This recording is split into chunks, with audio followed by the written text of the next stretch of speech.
Boris Johnson versus Jeremy Corbyn. Britain's politicians and its people are bitterly divided over Brexit, and it's dominating the campaign. Boris Johnson said a Conservative government would leave the European Union in January, and a trade deal with the EU would be easy. Because we're already in a state of perfect alignment, both for tariffs and for quotas.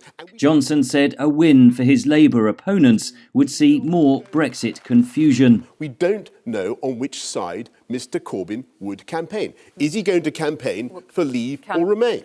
Jeremy Corbyn insisted his policy is clear: to negotiate a better Brexit deal. And it's very clear, 3 months to negotiate, 6 months for a referendum, and that will bring that process to an end. What we know of the government's proposals, what we know of what Mr Johnson has done, is a series of secret meetings with the United States in which they were proposing to open up our NHS markets, as they call them, to American companies. Johnson insists Britain's National Health Service won't be on the table in any US trade deal. Polls show much of the watching public was unimpressed.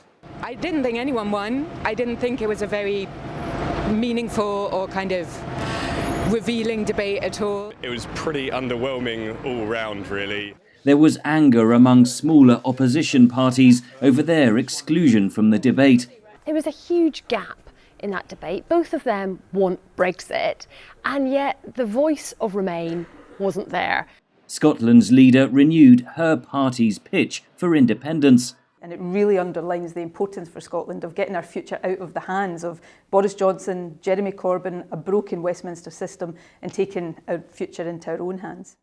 Both leaders pledged big increases in spending on health, education and tackling climate change. But in reality, analysts say Brexit will still likely dominate the next Parliament. If we leave the EU on the 31st of January, then we will have several more years of uncertainty while we negotiate the future trade deal with the EU. The gloves are off in an election campaign aimed at ending Britain's political chaos.